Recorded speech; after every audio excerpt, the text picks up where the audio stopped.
At number 10, some background. The Mughal dynasty in India was founded by Babur, a descendant of the one, the only, Genghis Khan and Tamerlane. After he defeated a sultan of Delhi named Ibrahim Lodi in 1526, Babur was the first step in the Mughal dynasty that would last for over 3 centuries. To say that the empire was immense is an understatement. The empire ruled over 103 million people, probably even more. The Mughals were rooted in Muslim beliefs and were noted for their well-organized government and cultural sophistication. Many of the rulers tried to integrate the Hindus and Muslims under one state, but as we will find out from this list, it was not an easy thing to do, which ended up causing a lot of strife. Many rulers of the empire flip-flopped back and forth between being merciful and tyrannical towards the Hindus, adding to centuries of oppression. At number 9, blinded. Humayun was set to inherit the throne from his father, much to the jealousy of his brothers.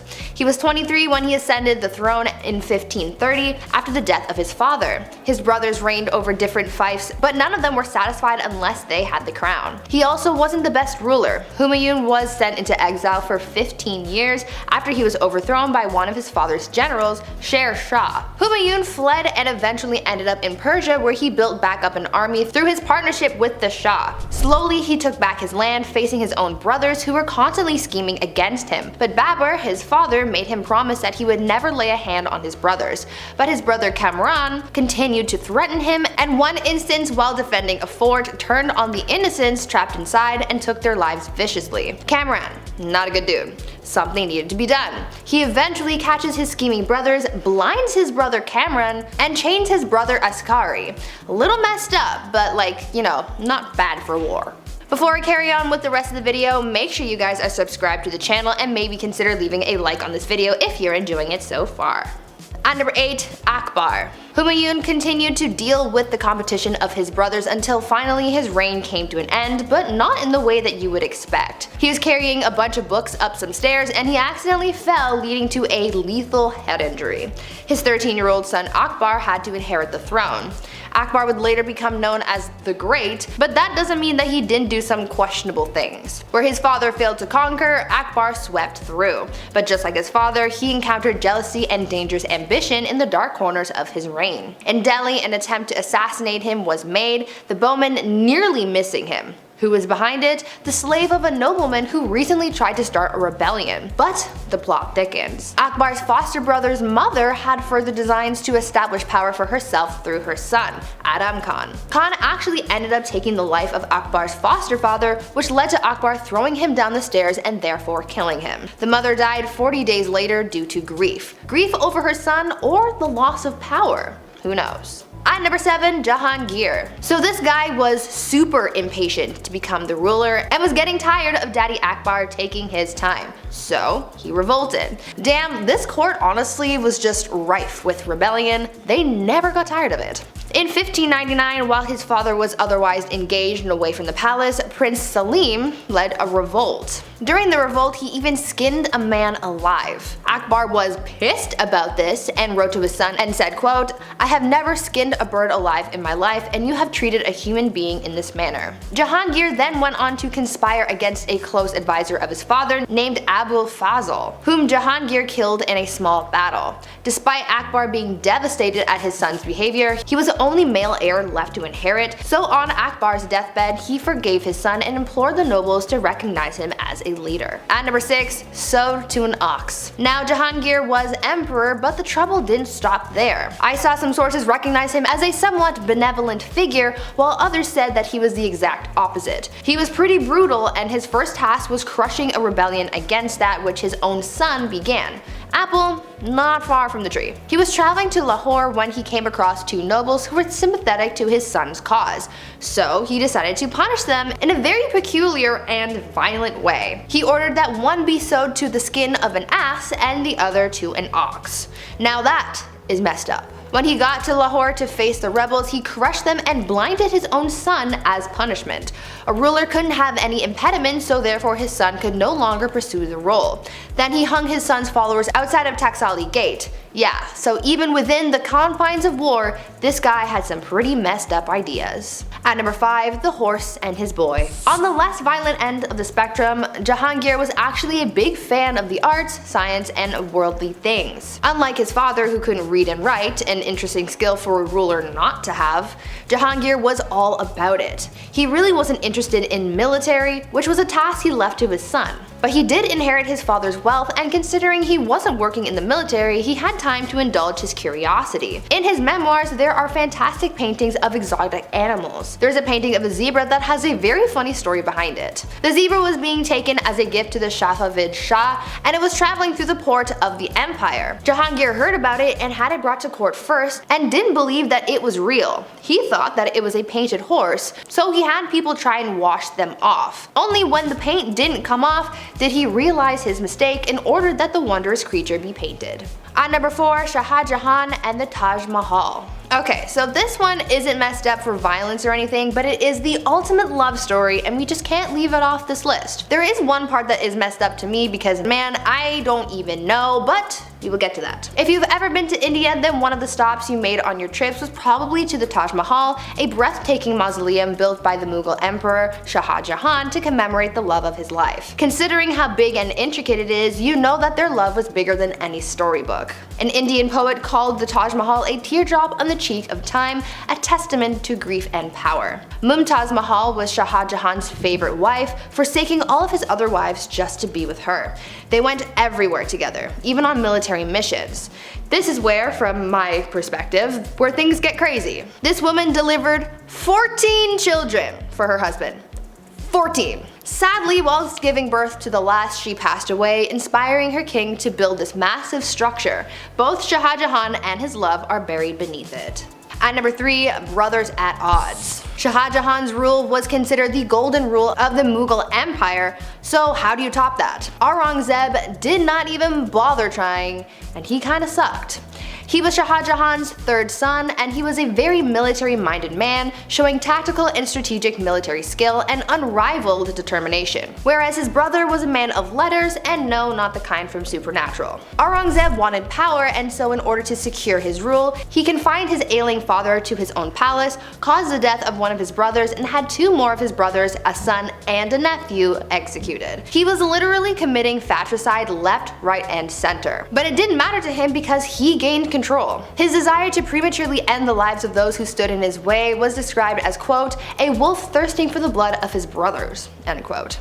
You would think that this motivation to gain power and rule on his own terms would mean that he had big plans for the empire, which in a way is true, but those plans and changes led to a lot of oppression, but we will get to that in a bit. At number 2, staked. Before we get into the oppression that Aurangzeb caused to his empire, let's talk about Emperor Farrukh Siyar. Farrukh Siyar was emperor of the Mughal Empire from 1713 to 1719. He was described as an incapable ruler who gave his power to all of his advisors. His rule caused many conspiracies and plots to arise within the court. He caused a lot of people a lot of pain for his plight for power. With the help of his allies, he gave many of his enemies the gift of the big sleep, but by far the most ruthless thing he did was kill Jahandar Shah and Zulfikar Khan Nusrat Jung. What made their deaths so brutal was the fact that when they went the emperor hung their heads on poles, and just to add insult to injury, he made their parents walk at their funeral.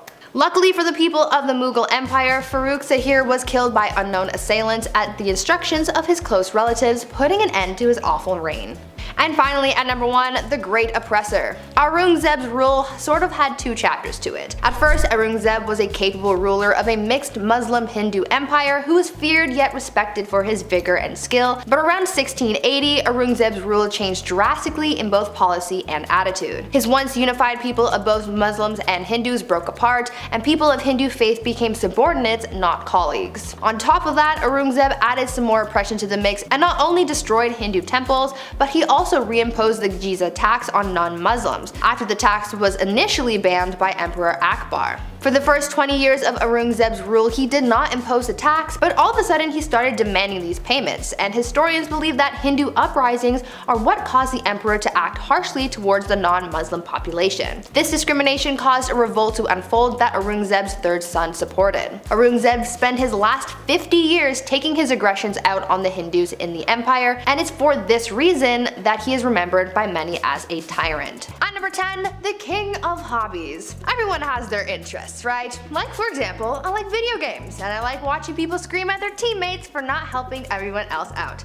I'm looking at you, Blake. For kings back in the day, they didn't have people on Rocket League to scream at, so they had to find other interests. For Tsar Peter the Great, he had a lot of interests, and they were all very bizarre. Firstly, he had an obsession with short people, especially dwarves. To him, they were like his real-life dolls or something, and he would hold weddings for them and even hold lavish funerals, complete with small horses pulling a small coffin on a carriage, and even a very short priest to hold the ceremony. But other than this obsession with short people, he also dabbled a bit in medicine. He liked watching surgeries be performed like he was trying to be on Grey's Anatomy or something, but when watching the surgeries just wasn't enough for him, he would sometimes perform them himself. Now remember, he's not a doctor, so it's no surprise to learn that these surgeries rarely ever went well and people died. I certainly wouldn't trust him to give me any kind of surgery, but he was a king so he could do whatever he wanted. Peter the Great also loved dentistry. It is said that if you wanted to get all buddy-buddy with the king, all you had to do was let him pull your tooth. Sounds like the guy was one heartbreak away from starting his own medical drama, but in the worst way.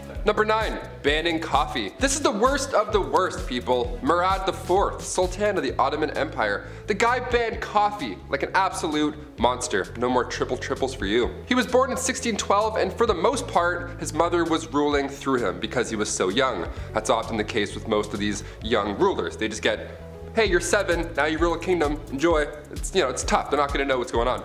But when he got a little bit older, he put forth these laws, punishable by death, might I add, in order to get things back on track. That was the key. He banned coffee, tobacco, and alcohol. He would actually disguise himself as a civilian during the nighttime and would wander around aimlessly in hopes that he would find one of these dark roast renegades. If you were caught outside having a quick smoke break, you weren't arrested, you didn't get fined, but rather, Murad IV himself would take your head off right there in the streets. No trial, no jury, just straight to execution. All because you're drinking a Bud Light Lime.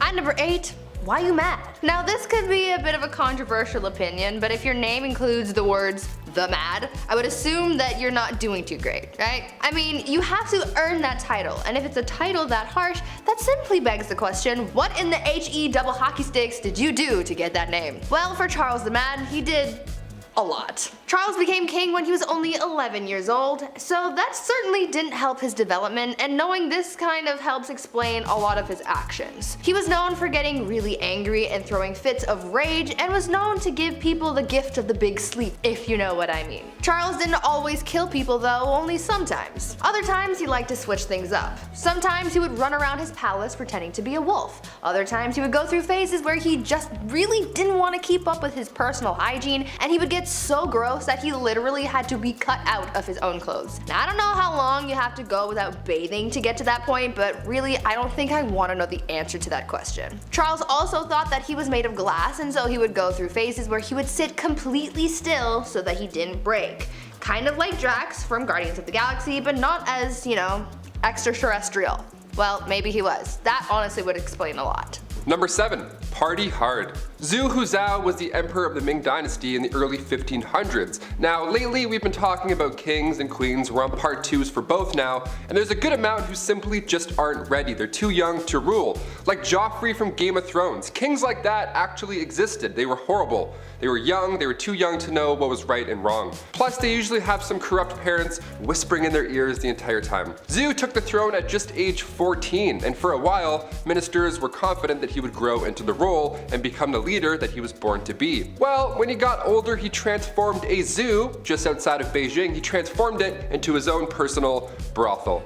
Yum. I mean, on one hand, I'm glad the animals are free, but like a zoo? You couldn't find a more romantic place? Can convert an Applebee's to a brothel, maybe? I don't know, something with AC? His final days were spent partying, and some would say a little bit too hard. He got intoxicated and fell from a boat. That's how he ended his life. Honestly, not a bad way to go out. Pretty OG. At number 6, love game. A lot of kings and queens throughout history have been known to engage in the horizontal hustle a lot. I mean, when you're a ruler of a kingdom, you don't really have much to do in your spare time, so what else are you gonna do? Play a board game? No. These monarchs were getting busy all the time, but there was one king who was just so obsessed with getting a good old pickle tickle that it just became his whole personality. King Philip V was known to be a nymphomaniac, and he liked doing the deed a lot, but because at the time, the Catholic Church said that having sexy time with anyone but your spouse was a sin, the king and his wife were getting busy all the time. Eventually, his first wife caught on to how to use this to her advantage, and she would often refuse to sleep with him until she got her way with anything she suggested or demanded from him. You would think that he would catch on to this game, but maybe his urges were just so strong because he always caved and gave her what he wanted. Obviously, this man did not follow Hoodville. Absolutely not. Just to give you guys an idea of how obsessed this guy was, when his wife was on her deathbed, before she went he literally tried to get one last bang in. On her deathbed. Like, dude, not the time. Number 5, George V. We love hobbies here on Bumblebee. I mean, I used to collect special quarters growing up. I swear to God. The only time I've ever been good at saving money was when I was 12. I would see one of these and be like, don't touch it. George V turned out he loved stamps. A lot. Like a lot. Since he was a wee young lad, he was collecting these little guys. Here's the unusually impressive part about him though and his hobby. He continued to collect stamps during World War I. This guy was busy, everybody's trying to stay alive, and George is just licking stamps in the library like a prince. Like all collections, it started at an early age, and now it's at the point where it's past impressive and it's just borderline strange. This guy had albums on albums of stamps. He had around 330 albums, each with 60 pages full of stamps. Quick maths, that's like 20,000 pages full of stamps. So naturally he was nicknamed the King of Stamps, or rather the King of Philately, the official term for collecting stamps. It's a nice word. Philately. Back in 1905, he set an all-time stamp record, which I didn't even know that was the thing, and it was the most money ever spent on a single stamp. The guy dropped like 220,000 US on a single stamp. Somebody even asked the prince down the road if he had heard about this idiot who spent 1,400 pounds on a stamp, and he was proud of it. He was like, that was me, you wanna see it? The next King George is a little different, to say the least. At number 4, womanizer. I'm going to preface this by saying that George IV of England was voted as England's worst king by historians, so that should already tell you a lot about this guy. Georgie here was yet another one of those monarchs who was a little too invested in his intimate conquests, you know? Now we do know that the encounters that he was on were all consensual, so that's a plus. However, he was still creepy about it.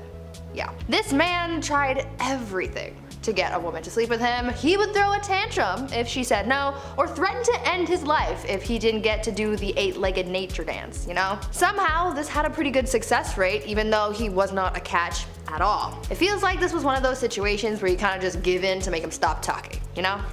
Anyways, this guy was super creepy because on top of the lengths that he would go to just to get some time in the sack, he also kept trophies of his conquests. He would ask each of the people he slept with for a lock of their hair, and he kept them all. Back then, it was kind of common for lovers to keep locks of each other's hair, but George's collection was alarming because of just how many locks of hair there were. After the king died, his brothers found 7,000 envelopes, each with a lock of hair that was, quote, enough to stuff a sofa, end quote. Fun fact, if you want to see this insane collection, it is in a museum in Scotland, so check that out if you want, I guess. Number 3, Kleptomania Part 2. On our spoiled queens list, Brie mentioned Queen Mary and how she just couldn't stop stealing, which is hilarious to me, just this old lady stealing your shit. Well, the last king of Egypt also had sticky fingers. He was even better at it too. Check this out. Farouk I was the youngest son of Egypt's first king, Fuad I. Now born in 1920 in Alexandria, and in his early days at school, he couldn't concentrate. The king sent him to England even after to hopefully find a better way of teaching, something that works for him, but still it was to no avail. Once the king passed away in 1936, Farouk then got the throne, but also so much property and so much money. He had hundreds of fancy cars, 75,000 acres of land. This guy had it all. Literally, he had anything he could think of, but still he felt like he needed to take more, to steal. At 17 years old, he would slam 12 eggs for breakfast and then wash it down with 30 bottles of beer. Nutritious and delicious. Horrible. On top of the fact that he loved to steal, he was the biggest hoarder. So he had thousands of shirts, randomly. He also had 50 diamond-studded walking sticks for some reason, and like a prince such as myself, he too collected coins. I mean, his collection was much nicer, but still, great minds think alike. Spoiled minds think alike, rather. Oh shit, this is eye-opening. One of the most bizarre facts about Farouk was he pickpocketed Winston Churchill once. He took the guy's watch. After everything I just said, he still decided to steal his watch. What a gem. We love him. Yeah. At number 2, the king of pettiness. Let's talk about a ruler that the Indian state of Alwar has described as controversial. If his own people are calling him controversial, then you know something's up, and boy, you better strap in because you're in for a wild ride with this one. Maharaja Jai Singh was pretty eccentric in a pretty dark way. He was known to have a temper and act on impulse, and he did some very questionable and downright scary things. He was known to be very competitive and hated to lose. One time while playing polo, he and his team lost, and so in retaliation he blamed the horse he was using and made the horse get extra crispy. He fired his horse. I'm sure you know where I'm going with that. If not, use your noodle, I don't know. Unfortunately, the cruelty towards living things didn't stop at animals, and he was also known to kidnap women from the streets and go all criminal minds on them. On a slightly lighter note, though, the Maharaja was also known to be very petty. Once he went into a Rolls-Royce dealership, and the person working there thought that he was broke and ignored him. Thinking that this was insanely rude, he bought 7 Rolls-Royces, sent them back to India, and used them to pick up garbage. This guy was really just doing the absolute most. And coming in at our number 1 spot, King Ludwig II. Home renovation shows rock my world. I can watch Love It or List It for months at a time. It's the dream, building your own home one day, and if you're a king, well, it's pretty easy to get that done. In our Spoiled Queens Part 2, I mentioned a princess that had a house made of ice, literal ice. Well, King Ludwig II had numerous castles built to resemble fairy tales. Literally, like fairy tales. I gotta admit, I kind of love this a lot. Ludwig was only 18 when he became the King of Bavaria in 1864, and then he had castles, like castles, more than one, built after he was inspired from romantic literature and spending some time at the opera. The kid was a dreamer, you gotta love it. He would spend his nights in one castle looking through a telescope at his new castle being built, so he would just watch it all night. That's like the king's way of waiting for your Amazon delivery. Just standing there, just like, oh, it's coming. 17 years and it's done. Just 4 years in, he designed his own castle, and to this day, it's one of the most photographed places in the world. Neuschwanstein Castle. Go check it out. It's literally a paradise. At number 10, royal enemas. Apparently, back in the day, enemas were all the rage amongst the elite. It was believed that enemas were good for your health, so everyone was doing it to try and live a little longer than the rest of those commoners and peasants. One person who really just couldn't get enough enemas in his life was King Louis XIV. It is believed that over the course of his life, Louis XIV received thousands of enemas. When I tell you this guy was obsessed, I'm not kidding. One year, Louis received 212 enemas in just the 1 year. And of course, he had to make his enemas a little jazzy and couldn't just use water like any other person. Oh no. My guy was using things like almond milk. His enemas were also sometimes scented with orange or rose, and sometimes even colored just to make it a little more special. To get an idea of just how obsessed the elite were with receiving enemas, just think about the fact that a French duchess once received one during a court ball. The Duchess was in the middle of having a conversation with Louis XIV, and during this conversation, one of her maids came over, snuck under her dress, and gave the Duchess an enema on the spot. Ew.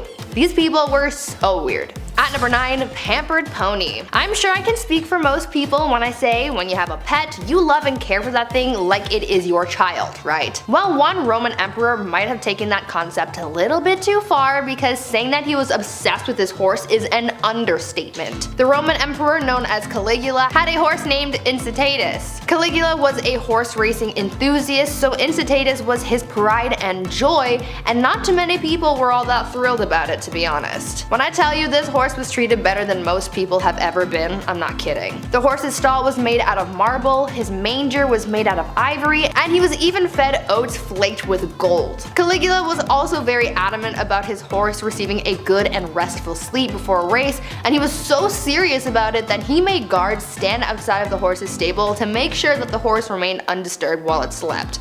This horse even had its own furniture. Like, what is he gonna do with it? He's a horse. Caligula was so fond of his horse that he even made it a priest and promised to make him consul, which was the lead position in the Roman government after the emperor, highly coveted by senators. This was the last straw for people because the emperor was putting his horse above his own people, so he was assassinated. Now, before I carry on telling you guys about the wild and crazy things that kings did back in the day, I would like to first ask you guys to consider leaving a like on this video if you're enjoying it so far, and also maybe think about subscribing as well to see more videos like this one. At number 8, Mumia medicine. It's safe to say that medicine from the past is very different from modern times. These days we have pharmaceuticals to treat illnesses, but back in the days of old there were very different and quite questionable methods of treating ailments, and one of those methods included cannibalism. In the 16th and 17th centuries, it was common practice for elites like priests, kings, and other nobles to consume remedies that included human bones, blood, and fat as medicine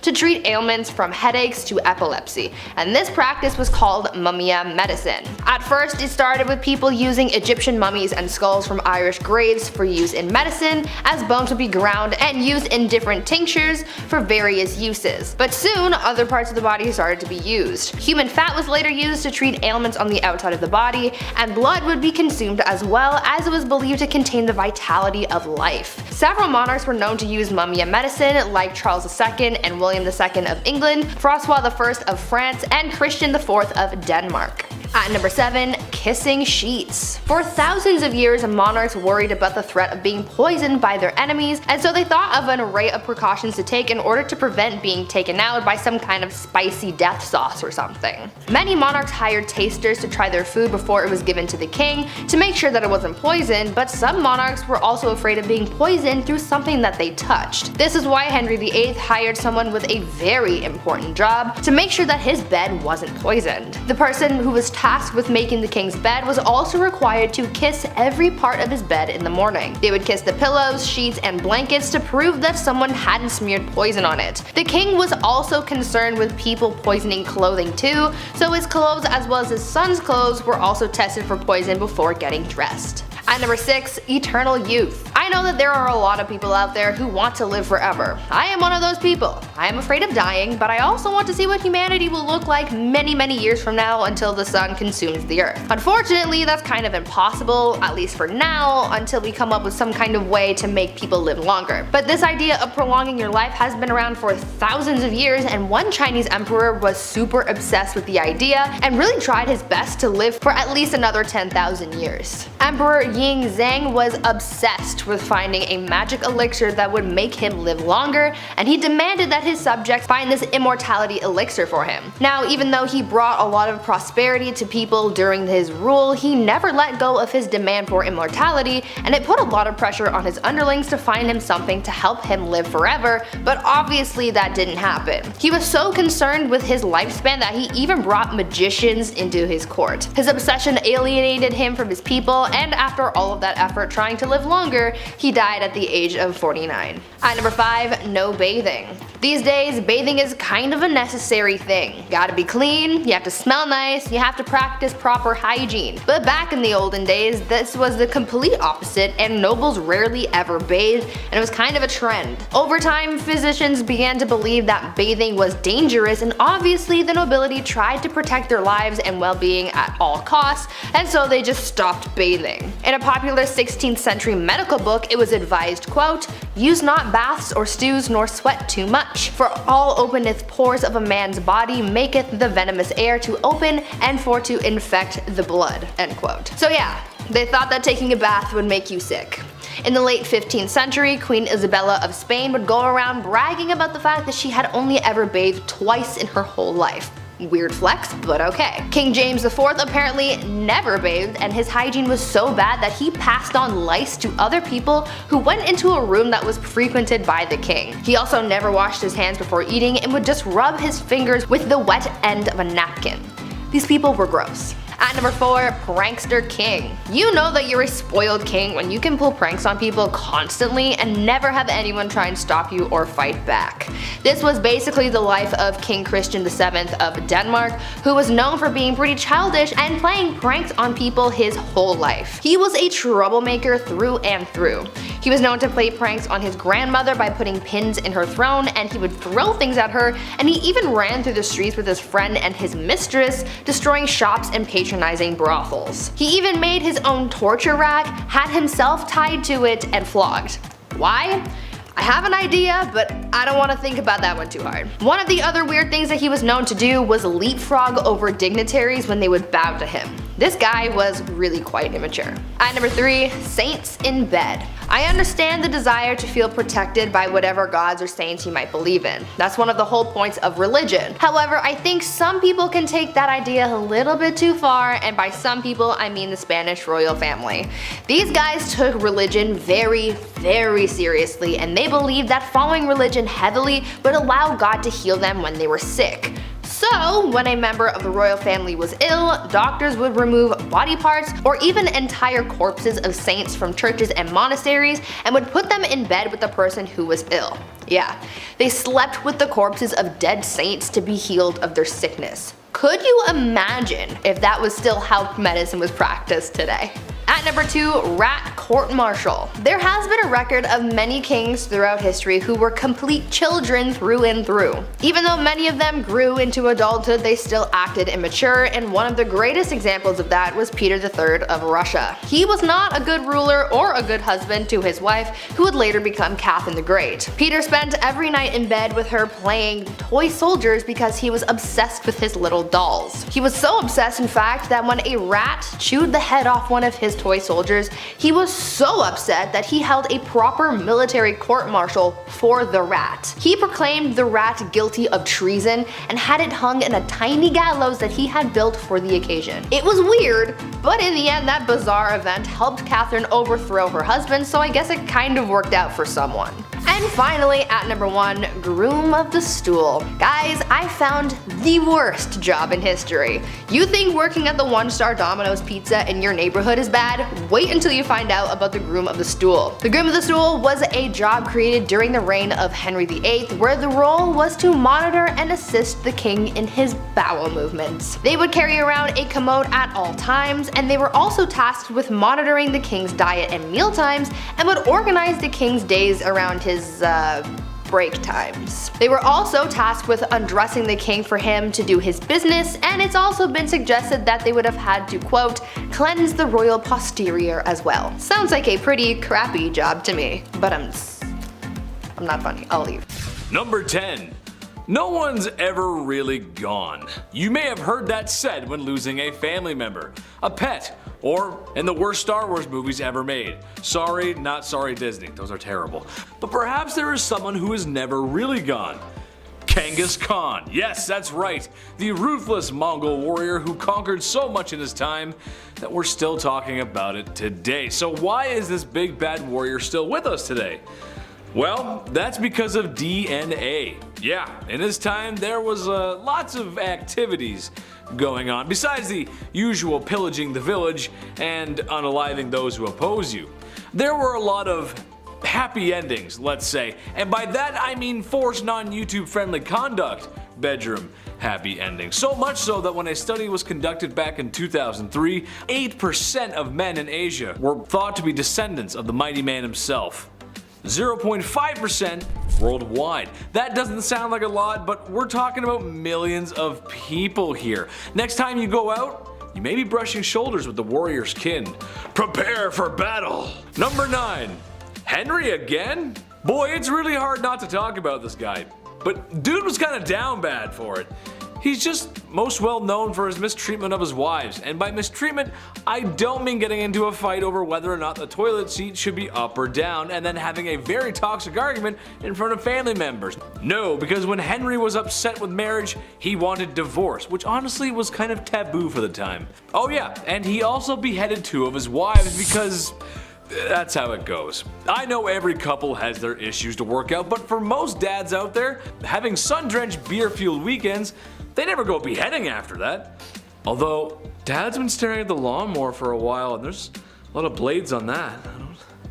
Dad? While it is true King Henry VIII did behead 2 wives, he didn't do it to all of them. And at some points we're honestly quite pleased with his holy sanctity of marriage. Anyone who's ever been married can tell you how peaceful and sacred that bond really is. Number 8. The People's Princess. Okay, I know Prince Charles isn't exactly a king, but he is royalty, and the man kinda did Diana dirty. That's a quick and half put together allusion to a Michael Jackson song for the English majors and the audience. Being royalty isn't easy. Being royalty in a modern age when paparazzi overwhelm you with lights and cameras just for a juicy piece of gossip like, when was your last bowel movement? Is it slow? Extra, extra, read all about it, the princess is constipated.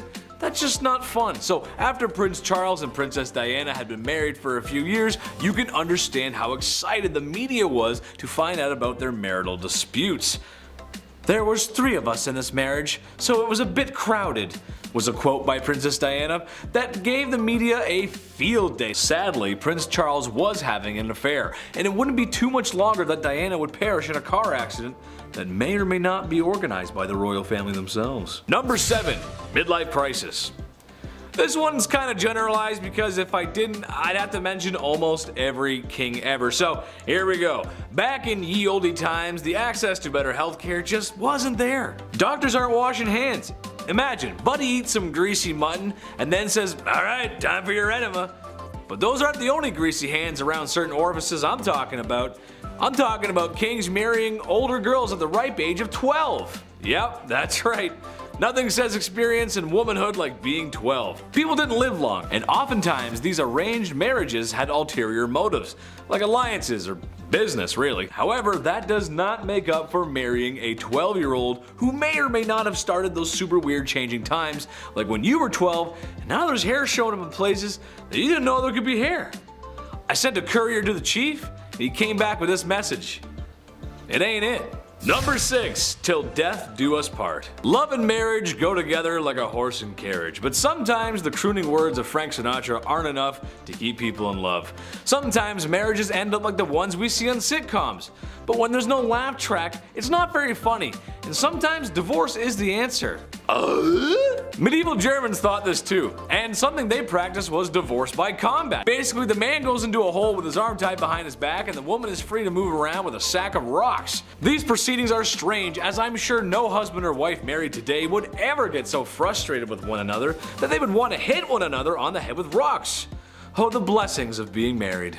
Number 5. Domestic disturbance. William the Conqueror was one down bad dude. The illegitimate ruler to the throne left a bad taste in some people's mouths, and was just as ruthless in silencing those rebellions that were always uprising against him as he was with the famous battles he was a part of, like the Battle of Hastings. But what I think he should be remembered by is the way he asked Matilda to marry him, or rather the extreme measures he took when she refused his advances because he was an illegitimate leader. William dragged Matilda by the hair out into the middle of the street and beat her until she agreed to marry him. I don't have to tell you how messed up that is, and I sure hope I don't. Number 4. Nero Sauna. The Romans were kind of a big deal, especially if you're into history. Large city, culture, and some other structures are still around today. That's kinda cool. But while the city of Rome may have been the best city on earth at the time, Romans themselves could use a little work. Meet Emperor Nero, the vicious leader of Rome who became emperor through ill-gotten gains. However, in what may have been one of the first acts of flexing the male patriarchy, the divorce, or forced separation of his wife Claudia Octavia, comes to mind.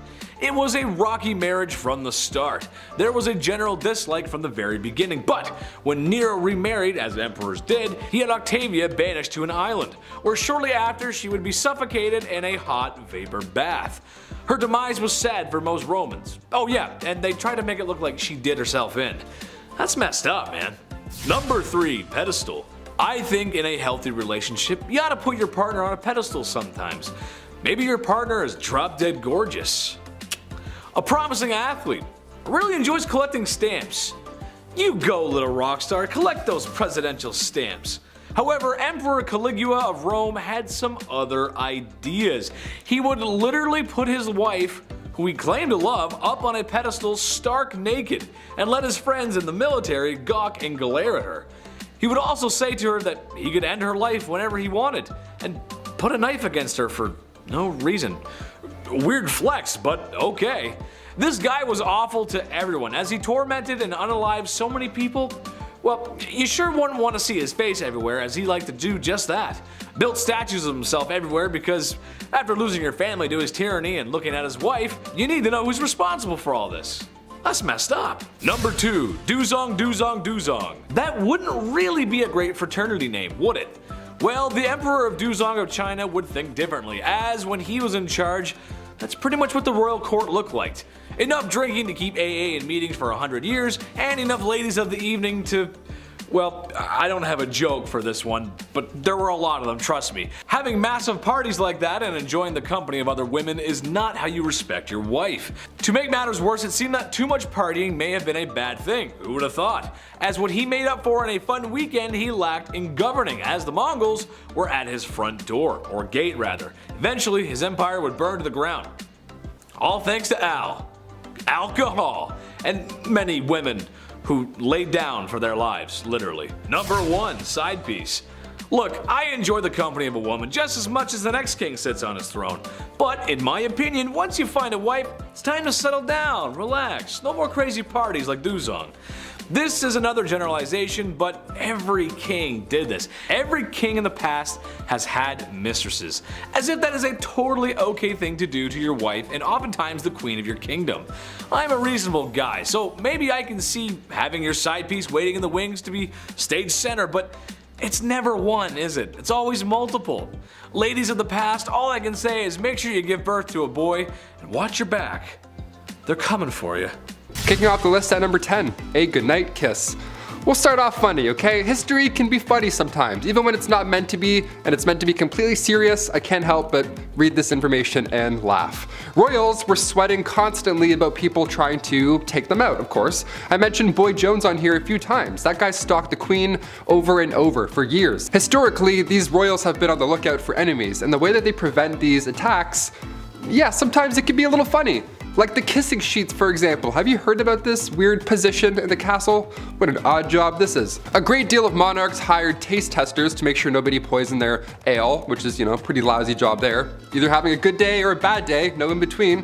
But they also had a guy kiss the king's sheets every day, He just kissed the entire bed. The king size, may I remind you, massive bed. King Henry VIII, this guy hired somebody to literally just go in, get snuggled up, and just make sure the king's bed wasn't poisoned. There's nothing on it that's gonna make the skin go all ouchy. But he would just get in his bed and just go to sleep for a bit. You are required to make the king's bed every morning, of course, and before he gets back in, you gotta get in and kiss that bed, man. You gotta kiss that bed real good. Mwah, mwah, let's go. Mwah. All right, time to clock out for the day. Mwah, one more for good luck. Clothes as well, that was touched. Maybe not kissed, but it was for sure worn and touched. It's so weird. Guys wearing my clothes in my bed. No way, I'd rather get poisoned. Like, yo, take my jeans off. Who is that guy? Get back here. Like, imagine marrying that king and it's like, oh, hang on, before we get snugged in, this guy has to go and kiss your sheets. She's like, ew, what? Why does my sheets smell like breath? Everything smells like breath. Number 9, enemas. We gotta talk about perhaps one of the worst sights to see in the household. Back in the olden days, enemas were the talk of the town. Well, rather, the palace. Like most things in the 1400s, only the rich could afford the enema supplies. Specifically, King Louis XIV. Guy loved enemas. Just big old fan of enemas. It's believed that over the course of his life, Louis XIV received thousands of enemas. Thousands. It's a lot of decimals. Decimals for enemas.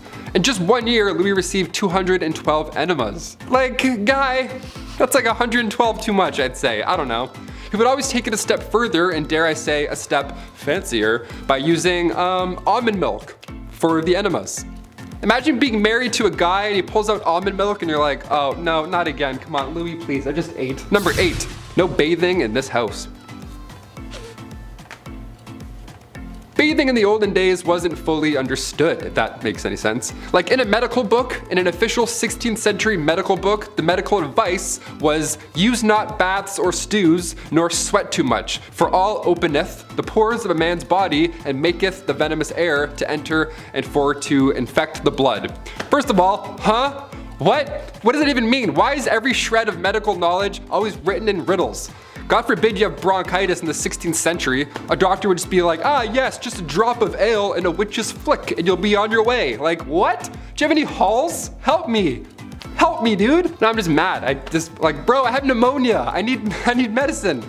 So of course they thought that taking a bath would make you sick. Of course. So King James IV, apparently this guy never took a bath in his life. And his hygiene was so bad that he would sometimes pass lice to others just by being in the same room that he was earlier. So not at the same time, he would come in, do his king stuff, leave, and the lice would be like, pew! And they would just wait in that room and get on someone else. That's so gross. That's horrible. Lice would emit off this man. He's like the stinky kid from Charlie Brown with the stinky cloud. That's just like lice around this guy. Margaret Tudor was married to King James. Yeah, must have loved the no bathing thing, eh? Oh boy. Number 7, Queen Caroline. Queen Caroline. Ba ba ba. She went out in a horrible way. We can't sing about her. History remembers Queen Caroline for the way that she went out. It was bad. It was actually written down in an epigram attributed to the 18th century poet Alexander Pope. Here lies wrapped up in 40,000 towels, the only proof that Caroline had bowels. Again, it rhymes. Why is everything rhyming? This is so awful. Who can be like, yeah, write that down, that's good, that's good. Wait. It does rhyme, that's good, that checks out. Rest in peace. My gosh, her husband, he was certainly no help at all. Caroline was previously married to George IV, and this guy locked her out of Westminster on Coronation Day. So yeah, she went out in a horrible way, but let's not forget the marriage that came beforehand. That wasn't pleasant either. Nothing in this guy or this marriage was pleasant. Number 6, Henry VIII. Of course he's back. He had 6 wives and it was pretty much entirely bad for all of them, yeah. It was the late 1400s. Henry took the throne in 1509. This guy was only 17 years old when all of this madness began to unfold. Only days after the execution of Anne, who I mentioned on part 1 of this list, so days after he married his 3rd wife, Jane Seymour. Anne Boleyn and Jane Seymour's mothers were first cousins, so they were close, and during all of this, they of course went head to head more than once. Jane died shortly after giving birth to Edward VI on October 12, 1537. I can't mention King Henry's wives and leave a couple out. This is just a history channel. We have to mention all of them, okay? Number 5, George V. Turned out this guy loved stamps. Maybe a bit too much though, I'd say. It was almost distracting. It was taking up many hours of his day. Like, focus on other things, like say maybe, I don't know, the war. King George V continued to collect stamps during World War I. Everyone's trying to stay alive. George is just in the background like...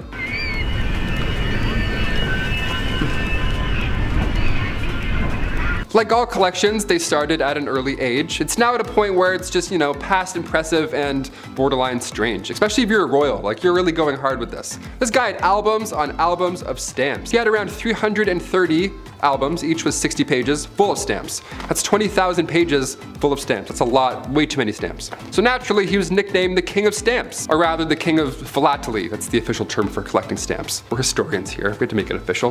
Back in 1905, he set an all-time stamp record. Ho! The most money ever spent on a stamp. This guy dropped like 220,000 on one single stamp. Somebody even asked the prince down the road if he had heard about the fool who had spent 1,400 pounds on a stamp. And he was proud. He was like, oh, that fool? It was I. Number 4, Rudolph II. The Holy Roman Emperor from 1552. He was known as a collector. Yeah, some princes collected stamps, others collect zoo animals. We're all different. Yeah, his castle was home to lions, tigers, and not bears, but orangutans, so good luck getting your 8 hours. He also collected human artifacts, like body parts after they've been, so that's watch your step, I guess. Welcome to MTV Cribs, don't mind the jar of eyes, watch out for the lion's tail, careful. What a mess. He's quite important in history though, I guess. He supported the scientific revolution, and he also poured tons of money into astrology, so next time you read your horoscope, remember it's Bones in the Jar Benny that's responsible for that one. And also, in case you're wondering, yeah, he didn't pay attention to any of his wives or anything like that. He was just, no, jars for me, jars and animals, I'm all set. Number 3, Don Carlos. Spanish Crown Prince, the guy who just enjoyed being the worst human alive. Let's talk about him. Back in the mid-1500s, the eldest son to King Philip II of Spain was... yeah, I want to say worse things, but he was just a really bad person.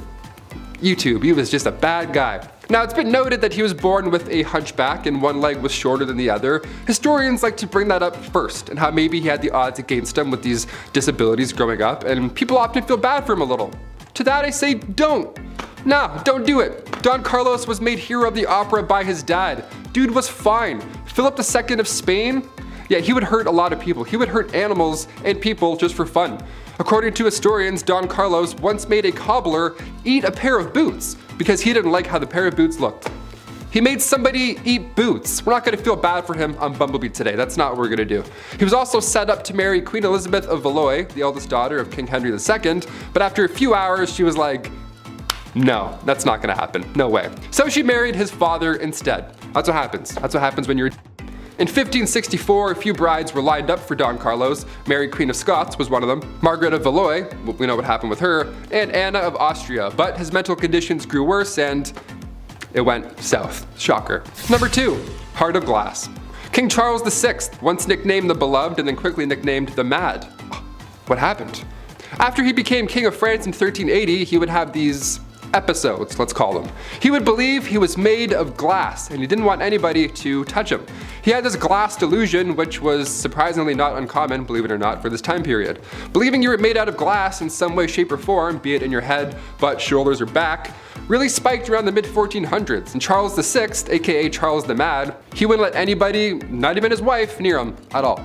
I'm not making fun of somebody for having a fear like that. I mean, most likely historians believe he was schizophrenic, so obviously I'm not ripping on that. But Alexandria of Bavaria, another royal who had this glass delusion, she too believed she had swallowed a grand piano made of glass, so she had to enter rooms sideways to avoid it shattering. I don't know what's going on with this glass delusion, but I'm glad it went away. I don't know. And finally, number 1, King George IV. Voted as England's worst king by historians. So that should already tell you a good amount of this guy. George was another one of those monarchs who was a little too invested in his, intimate side quests, if you know what I'm saying here, like all these other kings we've talked about. He was a bit busy, being a stupid fool. This man was trying literally everything to get a woman to sleep with him. Although he was the king and he was already set up, he was like, nope, I'm gonna go and keep trying with strangers and random. And he would throw a tantrum if they said no, or he would threaten to end his own life if he didn't get the girl. Like, you know what I'm saying? One of those kind of monsters. He would also keep trophies, lack of a better term, of all these conquests afterwards. He would ask each people that he slept with for a little piece of hair, and then he would keep them. He would store them.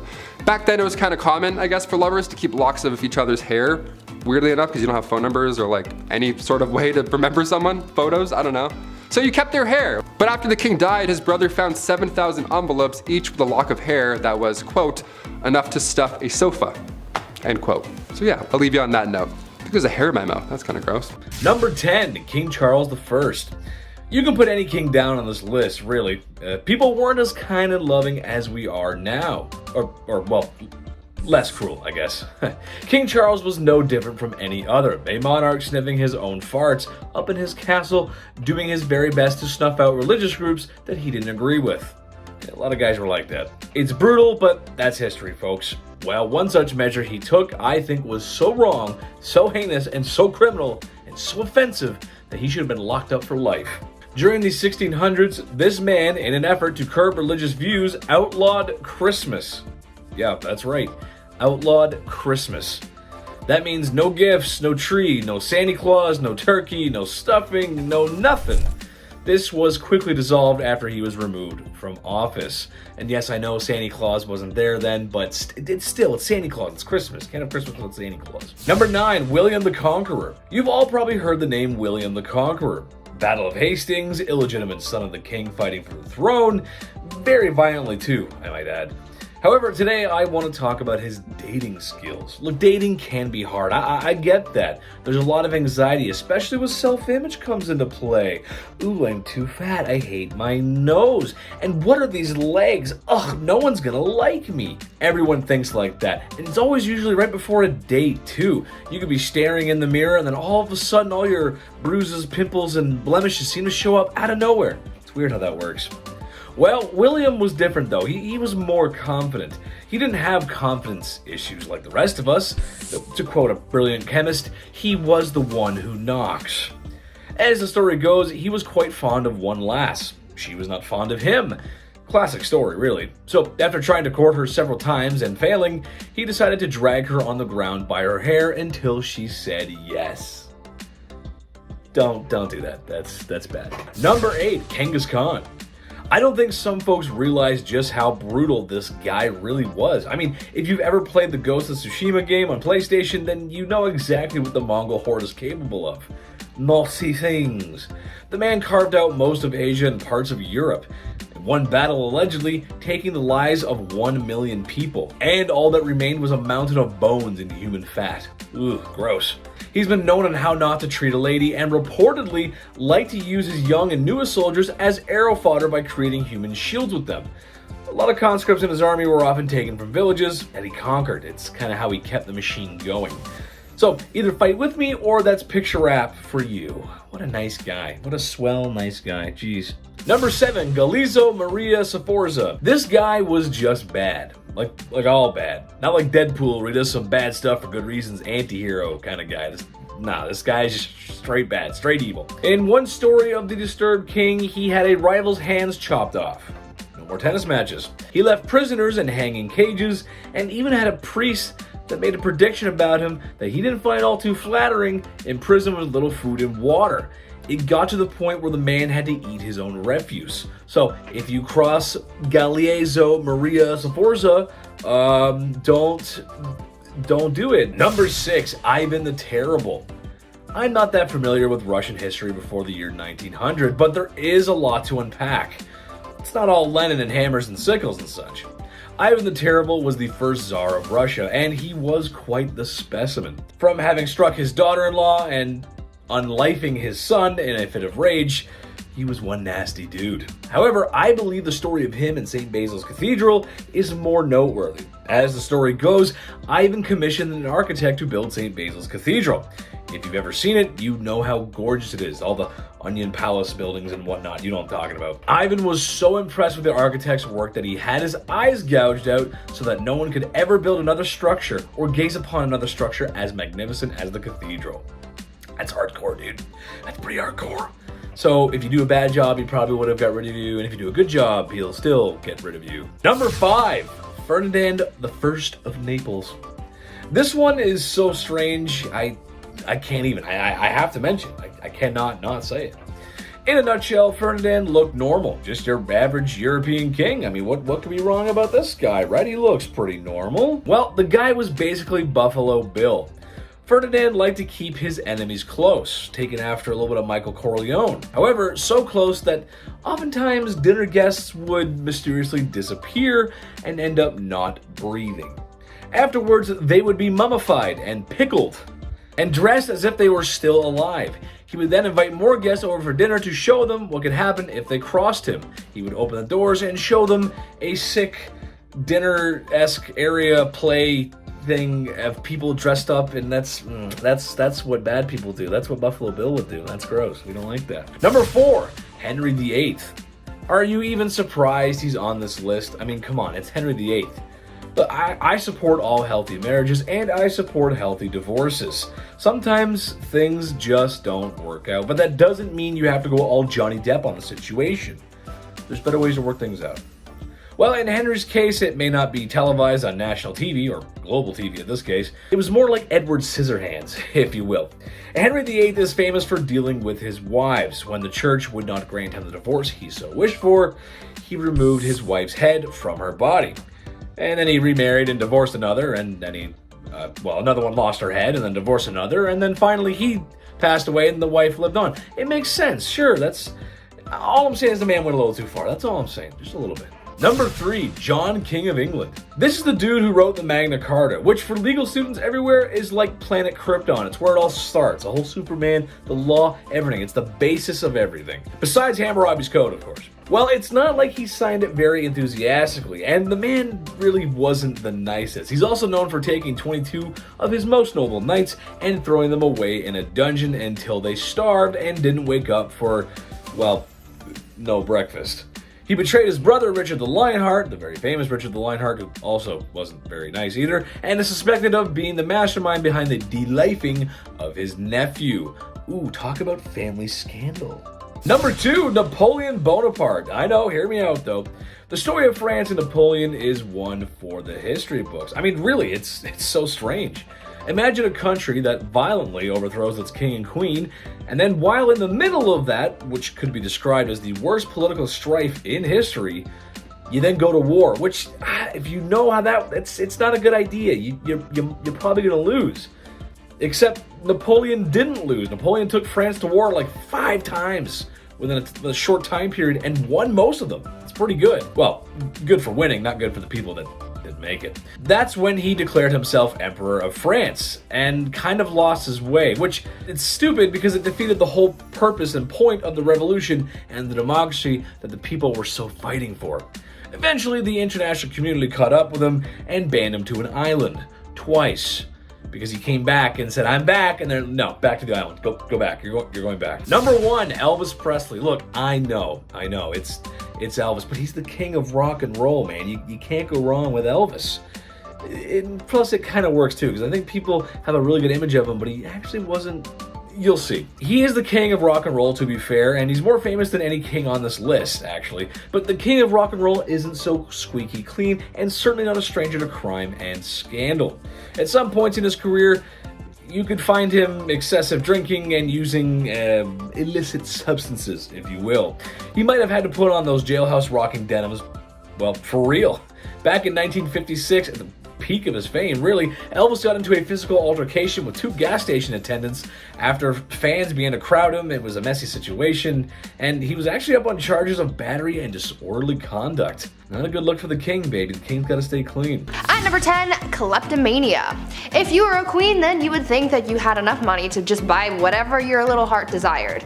Though that may be true, there was at least one famous queen who just straight up stole things just because she could. Queen Mary, Queen Elizabeth's grandmother, was quite the kleptomaniac, and no matter how hard people tried to avoid having their things stolen by her, it just never worked.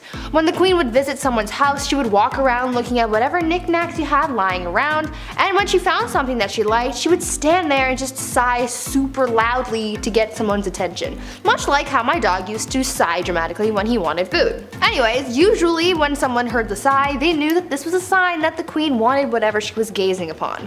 Sometimes the homeowner would just give whatever it was to the queen as a gift.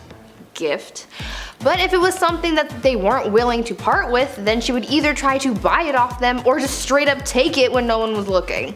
This became such a big problem that people started hiding their prized possessions before hosting the queen in their home, but she eventually caught on to this strategy, so she just started showing up uninvited. She could not rest until she owned pretty much everything in the kingdom. Number 9, no time to dine.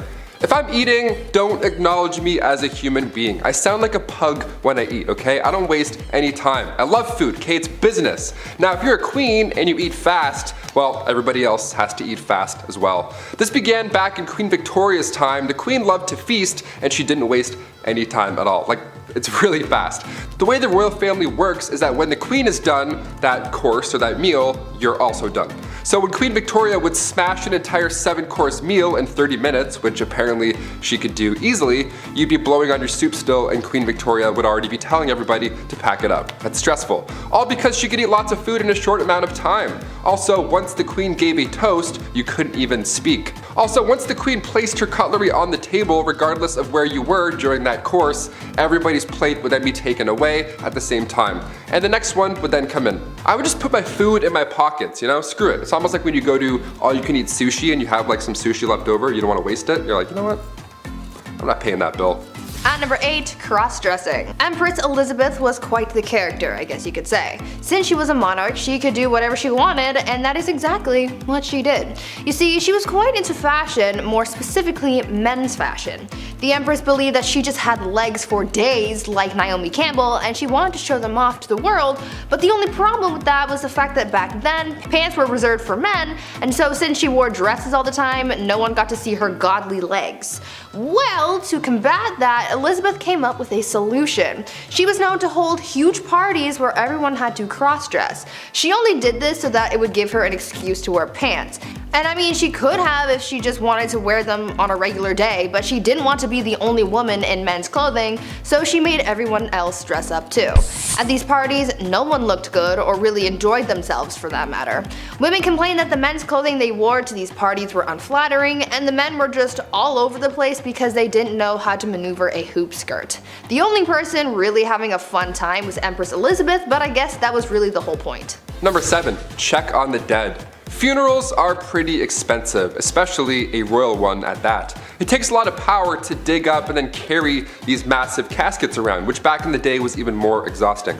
Joanna of Castile was born in 1479. Her marriage to the Duke of Austria was arranged, but she was very much in love, maybe a bit too much. Hear me out. When her husband met his fate in 1506 due to typhoid fever, Joanna would have his tomb unearthed and then opened over and over again, just so she could make sure that he was still there. Now, of course, I feel bad for the queen here. She was clearly not coping with his death well, but to have his tomb or casket or coffin, whatever you want to call it, to have it opened and closed over and over and then dug up and then put back in the ground, she would make people carry his body around everywhere she went. That's heavy. That is so much work, even keeping it under her bed sometimes. Ugh, I got goosebumps just saying that. That's pretty creepy. Ashes, I could understand. That's like a one-man job to carry that around. But a 1,000-pound royal coffin that you have to carry 30 city blocks? My back already hurts thinking of that. No thank you. I quit. At number 6, deadly affairs. Dating is hard. If you've ever been on dating apps like Tinder or Bumble, then you know that things aren't as easy as it may seem when it comes to finding someone that you remotely like. Maybe we should take a page out of Queen Nzinga's book when it comes to dating, because it seemed like she had fun with her escapades. Well, maybe don't actually do what she did because it's actually pretty gruesome, but you get what I'm saying. Queen Nzinga from what is now modern-day Angola was a busy woman. After taking over the throne from her brother, she juggled the monarchy, wars with the Portuguese, and having a love life. The queen pulled together a harem of only the most attractive men, but because she was such a busy person, she didn't really have the time to walk into a room and choose who she was going to sleep with that night, so she came up with an alternative solution. Nzinga would have 2 members of her harem fight each other to the death every night, and whoever won got to sleep with the queen. Solid plan, right? Well, the winner wasn't really all that lucky for too long, because she would have the winner executed the following day. Number 5, diamond scandals. Queen Mary wasn't the only queen with sticky fingers, it seems. The affair of the diamond necklace has sparked many conversations. France's queen from 1774 to 1792 was Marie Antoinette, and if that name sounds familiar to you, it's because she was the last queen before the French Revolution. She was also known for spending a buck on jewelry. She liked the diamonds. Now, this Countess de la Motte was this young lady, a friend of the queen, supposedly, who entered the French court in 1785. Now, she got somebody to disguise herself as the queen, and then she acted like she was in love with this high society member, all to get her hands on this $12 million necklace. Now, she said that she would pay, but never ended up paying a dime, so that's horrible by itself. And the queen supposedly had no idea about any of this or what happened to the necklace. Although this countess pretended to be her friend beforehand. The public went on to hate her for this, not believing in this scandal, of course. One of the most notable lines from Marie Antoinette was when the French spoke out for not being able to afford bread. She apparently said, "Well, let them eat cake," which led into the French Revolution and ultimately her demise. Shine bright like a diamond, I guess. At number 4, test drives. Catherine the Great of Russia was well known for a number of things. She was known for being a good leader, a strong ruler, and surprisingly for her naughty bedroom fun times as well. She was well known for her adventures in baby making, and there was once a rumor that she did the deed with a horse. Obviously that wasn't actually true, however she did do it with a lot of men. The only problem that she really faced when it came to finding a new partner was actually having the time to do so. I mean, it's not like she could swipe through Tinder while sitting on her throne, right? What was most important to her was finding a new lover who was skilled in the sack, and she didn't really want to waste time on testing these guys out, so she had someone else do it for her. Catherine had a friend take her potential partner out on a test drive, so to speak, so that she wasn't wasting her time on someone who couldn't meet her standards. Remember, she is a very busy woman. It is said that on a couple of occasions, Catherine's tester friend was caught in bed with Catherine's partner again well after the Empress was with him, and that made things a little complicated, but I imagine that they got past that. Or at least I really hope they did. Number 3, change religion. Ruling alongside the pharaoh Akhenaton from 1353 to 1336, Queen Nefertiti, aka Lady of Grace, aka the Lost Queen of Egypt, was only 15 years old when she married 16-year-old Akhenaton. Now, alongside her new young husband, she built an entirely new capital city called Amarna and ruled over what's now considered the wealthiest period in ancient Egyptian history. But when it comes to spoiled queens, or rather queens who could do anything they believe with their power, we have to mention the queen that changed Egypt Egypt's religion. Both her and her co-ruler were in a cult, the cult of the sun god Aten. In the earliest accounts of the queen, she assisted her husband in a ritual that smited the female enemies of Egypt at the time, and there have been a few blocks that have since been recovered from the Theban tombs of the royal butler that depicts the queen wearing her unique blue crown, part of these sun god rituals. So now cut to the end of the king's ruling, the Aten was now Egypt's main god. Some queens change laws, others change religion. At number 2, fake village. Imagine being so privileged and so disconnected from the world that you pretend to be poor for fun. Well, that's pretty much what Marie Antoinette did. This French queen was known for her lavish and opulent lifestyle, and that's really the only life that she knew. Apparently, living the life of a rich queen started to get a little boring for her, and she wanted to find an escape, and so she got her people to build a fake village for her so that she could pretend to be a commoner. This fake village included 11 cottages, a lake, a watermill, a working dairy, a windmill, a barn, and other quote-unquote peasant buildings. Marie apparently loved this little peasant village, and she would bring other people to enjoy it too. When she brought her guests to the village, she expected them to yes-and their way through the day and really immerse themselves into their role of a common person. She would even tell her ladies to ditch the ball gowns and wear something simple to blend in. Marie even took her kids to the fake village to teach them about farming. Even though she loved her pretend peasant lifestyle, it still didn't help her bond with the real common people, and it certainly didn't save her from the guillotine. And finally, coming in at our number 1 spot, surprise entrance. The last true pharaoh of Egypt, Cleopatra VII, ruled from 69 to 30 BC. She's known mainly for her love interests, of course, her two mans, Mark Antony and Julius Caesar. And to this day, we're still trying to uncover more dazzling details of the lost queen. Now, she ruled alongside her young brother, and her life was much more than being just beautiful, which is what everyone seems to focus on more than anything.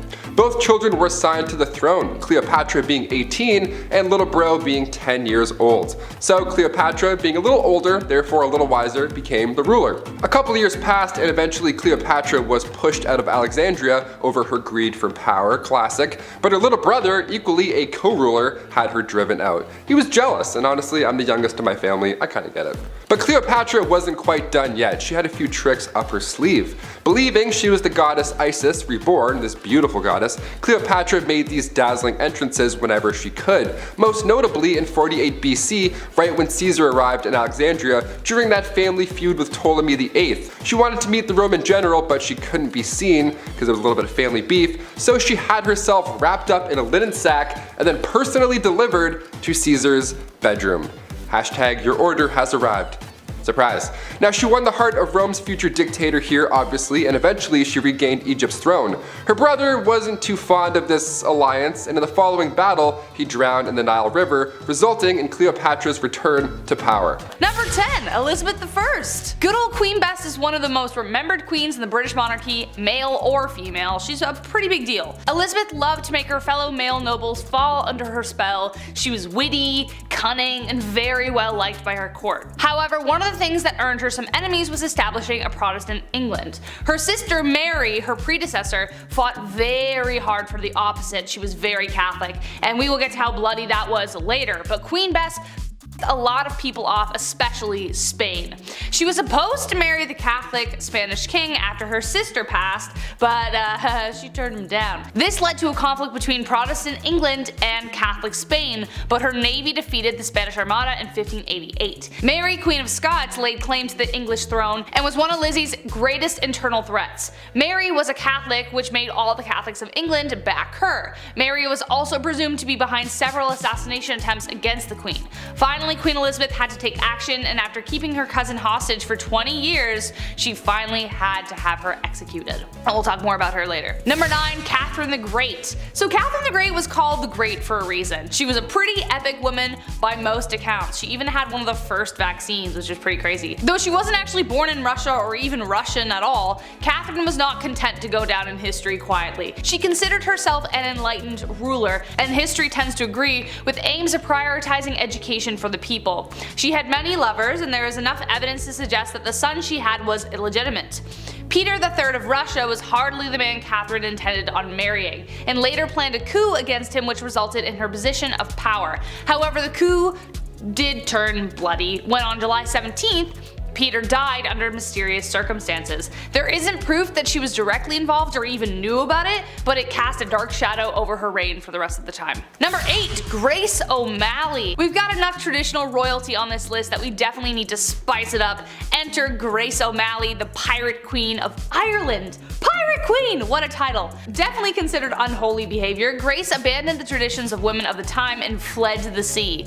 There, she took on the waves and perils of Davy Jones' locker with a legendary ferocity. She was born into the clan O'Malley around 1530, around the time of Henry VIII's rule over England and Ireland. Clan O'Malley was a notorious seafaring clan and ruled the southern shore of Clew Bay, Achilleland, and most of the barony of Murrisk for over 300 years. Grace was really well educated and could even converse fully in Latin, Spanish, Scottish, Gaelic, and French. She was not one to be refused, and after spending years fighting the British, she finally met Queen Bess, and not only did she speak Latin to her, but she refused to bow as she was considered a queen herself by that point. Number 7. Mary Queen of Scots. I told you I was gonna bring her up. A name you will recognize as I've already mentioned her before, but in terms of who the villain in that story is, it depends on which side you're telling the story on. Mary's story is full of tragedy, romance, betrayal, loss, and heartbreak. Unlike Lizzie, Mary was a dedicated Catholic and spent the entirety of her reign trying to gather the Catholics against Elizabeth. She had a series of marriages and relationships that led to tragedy every which way she went. Her first husband, the Dauphin of France, died shortly after their marriage. Her second husband she loved until he became a drunkard, and then she just started running things. But he was mysteriously unalived while she was 6 months pregnant. He was inside a building that exploded, but his body landed outside and it turned out he was strangled, so what happened there? She would later give birth to 2 stillborn sons, but she would have sons later on. She would have a son who would inherit the throne after Elizabeth's death, but it was due to Mary's plotting and scheming that eventually ended her in death. So she did actually plot to kill Elizabeth. So that's a pretty unholy deed, I would say. Number 6. Princess Olga of Kiev. Okay, wow, this woman. One saint you definitely don't want to mess with. Despite being a saint, Princess Olga of Kiev was actually pretty sinful. She was one of the most vicious and vengeful rulers in the history of Kievan Rus, which would later become Russia, Ukraine, and Belarus. Olga took center stage after her husband died and made sure she would never be forgotten. Her husband died in a very gruesome way by the enemies that we're going to talk about in a second. When the people who viciously unalived her husband tried to persuade her to marry their leader, they sent 20 men. Olga told them to wait in their boats, had her men dig a ditch in the meantime, and the next morning buried the men alive. She then lied and told the king she would accept his offer if he sent his best company to retrieve her. He didn't know about all that stuff yet. When they got there, she locked them in a bathhouse and torched it. But it didn't stop there. Olga didn't stop there, that's not her style. She would later host a steak dinner with her enemies in which they were staked. Very Vlad the Impaler, I know. Then she set whole villages on fire by attaching sulfur to pigeons, and then it was just crazy. Damn, like hell has no fury like a woman scorned, let me tell you. Number 5. Queen Isabella I. The Spanish Inquisition. Pretty high up there as far as terrifying points in history go. If you weren't willing to convert to Catholicism, you were tormented, interrogated, and burned at the stake. Who was behind this awful time in history? This lady, Queen Isabella I. Technically, as she was fighting for a holy order for the Catholic Church, this can be seen as holy, but was it? Burning people at the stake because they didn't share this belief? Not cool, Isabel. She created a secular government through her reign which allowed for the monarchy to have more power. Being a pious Catholic, she made Catholicism the official religion and created a tribunal to make this happen. Secret service or a secret police that spread fear wherever they went. Her direct influence caused the Jewish population to falter for a really long time after. Number 4. Fridegund of Soissons. Okay, I maybe said that wrong, so I apologize. Kind of impressed with her rise to power. She went from slave attendant to queen. How do you bridge that gap? No idea. Boy was she ferocious. Assassination and manipulation were her main political tools. Fridegund was among a small number of enslaved women in the Merovingian household that became a queen. Merovingian was the OG Central Europe before everything got split up. She survived political dangers and retained her husband's loyalty and could persuade monks and priests to jump onto her plots with ease. She encouraged her husband, the king, to set aside his first wife and then even take the life of his second. But his second wife, Galswinda, had a sister named Brunhild who became the mortal enemy of Fridegund. She had good reason to be. Fridegund continued to do everything she could to secure her position, one assassination after the next. She was a pretty stormy lady. Number 3. Bathory. Okay. Alright. technically not a queen, I get it, but she might as well have been with the power that she had. So fight me. She's remembered as the most evil woman in the world in history, I think. I don't know. That's my opinion. Bathory was the stuff of nightmares. Elizabeth Bathory was born on August 7, 1560 into a prominent Hungarian noble family, making her practically untouchable. She married a very famous war hero who is suspected of gifting Bloody Lizzie with the skills she used to kill. After she died, Bathory became obsessed with immortality. Supposedly when one of her servants accidentally spilt blood on her, and her skin appeared younger after. Bathory then began her mission of horror, luring over 650 young virgin women to her palace and brutally taking their lives. She was even bold enough to lure daughters of nobility. Before draining them of their blood, she would make them suffer in ways you don't even want to imagine before bathing in the blood itself. When she was finally caught, 3 of her servants were executed, but she was simply locked away in her tower for the rest of her days on house arrest. Ugh. Number 2. Catherine de Medici, also known as the Serpent Queen. History colors her story as the tale of the evil queen. On one hand, she is remembered for being one of the most powerful French queens in history, and then on the other, she was blamed for the many atrocities that took place during her reign. Her regency was marked by the French Wars of Religion and the many games Catherine played within them. The Catholics and the Protestants, as previously mentioned, were at war, and she spent a lot of time trying to find peace. Kind of. But she was a passionate Catholic and is believed to have tried to remove a Protestant general from her son's side. When he survived the attack, she lied and convinced her son that the Protestants were responsible, so she scapegoated them. So he authorized taking the lives of their leaders. Enter St. Bartholomew's Massacre. Catherine implicated the general, which resulted in him being the first to be beaten and then tossed out of his own bedroom window.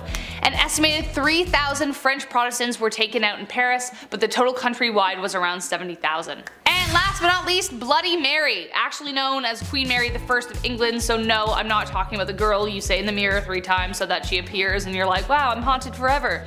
Queen Mary became known as Bloody Mary due to her vicious tirade against Protestants in England during her reign. She even imprisoned her own sister, Elizabeth, who we mentioned at the beginning of this list, due to suspicions of treason. This was unfounded. She bore her father Henry VIII ill will after the stuff he pulled with the church, and after having delegitimized her as his heir for a time.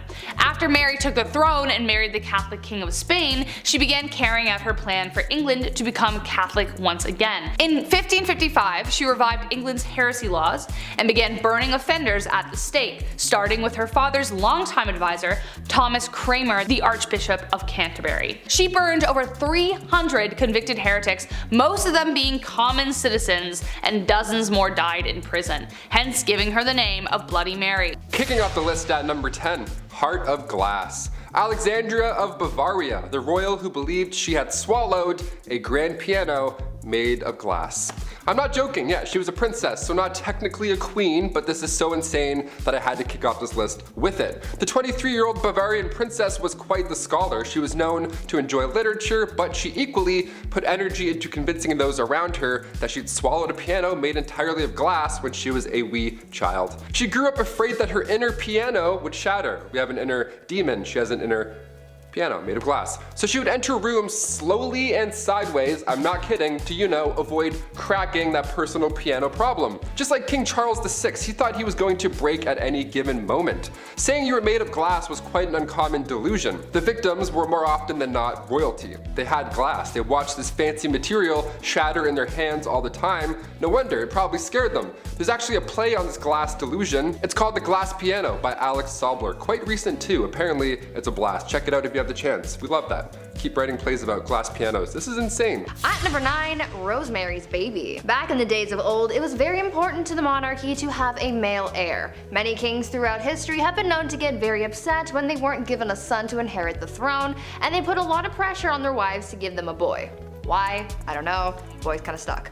Anyway, this probably drove a lot of people crazy, but there is at least one confirmed case of crazy baby fever from Maria Eleonora. She kept trying to have a baby, but when she finally got pregnant, everyone was hoping for a boy. Unfortunately, the odds weren't in her favor, and she gave birth to a little girl instead.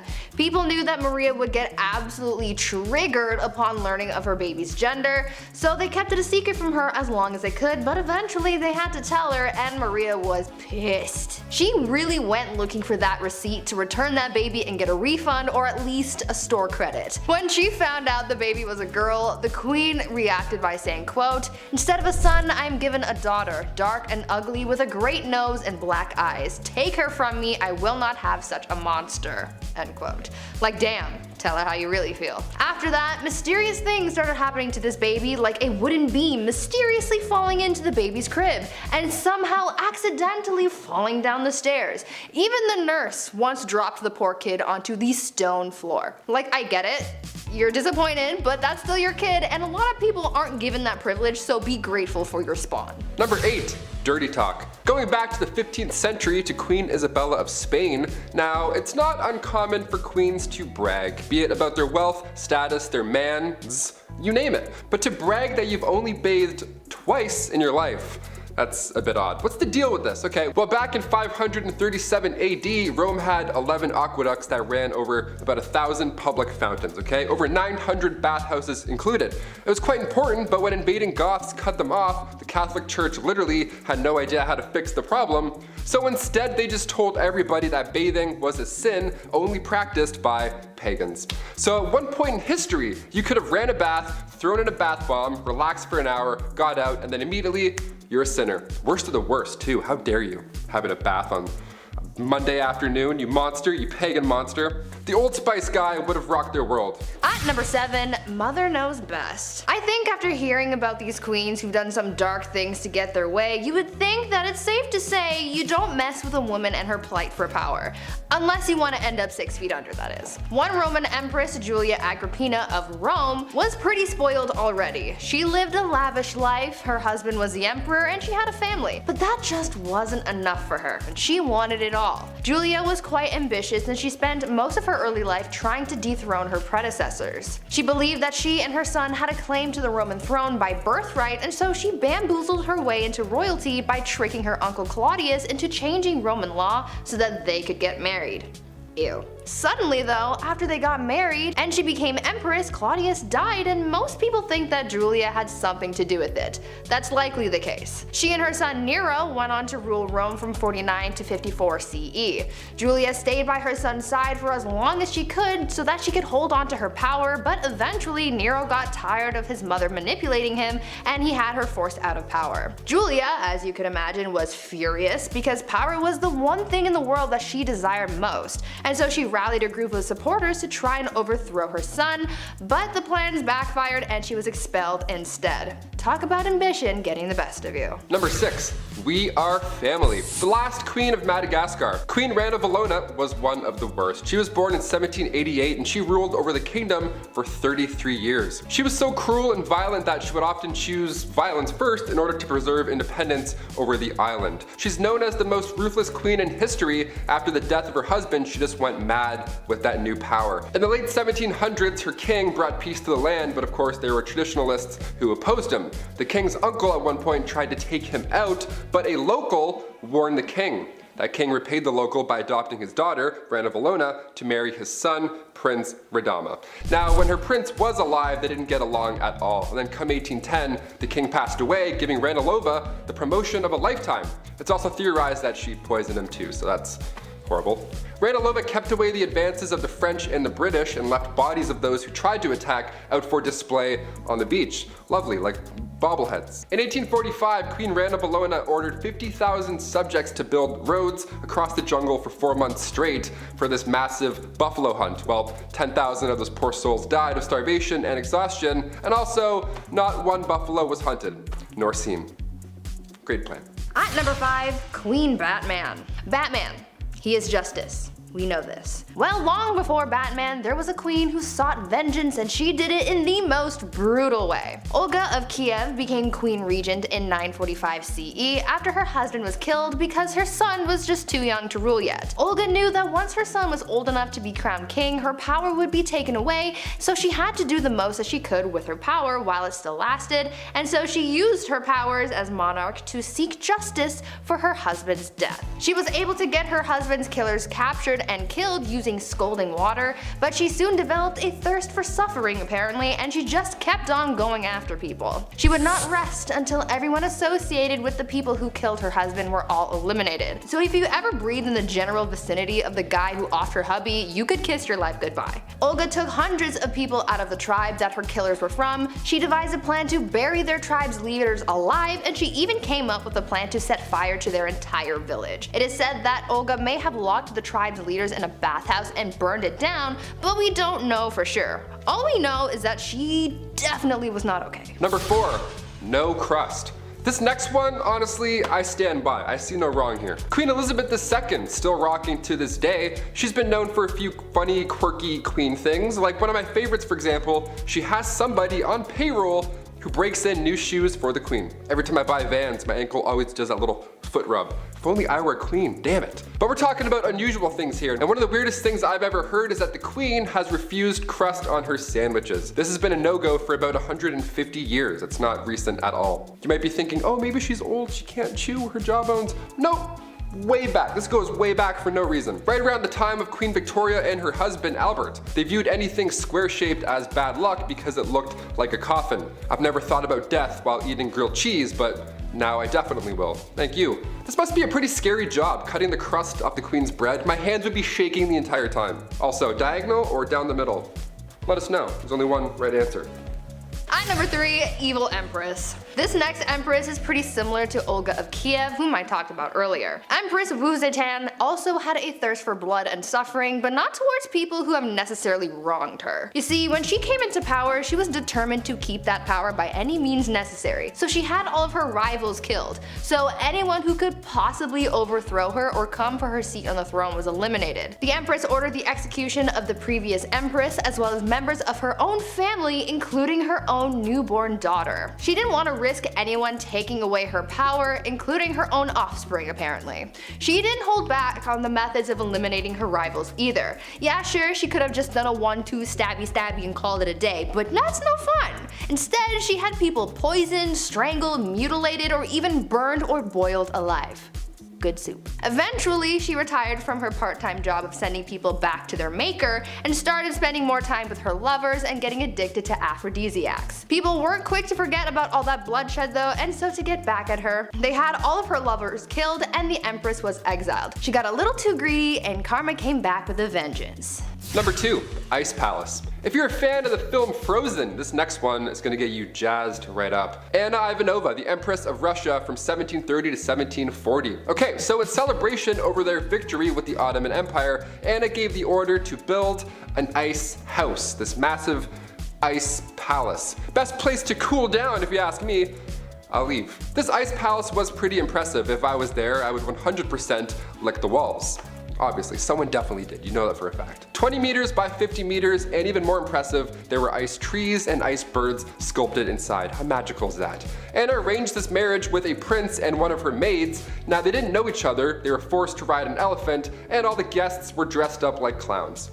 Yep, that's all valid, that's all accurate. You heard me. You may be thinking, wait a minute Taylor, an ice palace in Russia, was that maybe cold? Yeah, it was an absolute nightmare. Anna made the guest party all night, freezing cold, they all got sick, dressed like clowns. I went to an ice hotel in Quebec once, spoiler alert, it's cold and boring. There, I just saved you $70. You're welcome. And finally at number 1, gladiator games and chill. If you didn't ever have to go to work and you could just lounge around all day, what would you do with your time?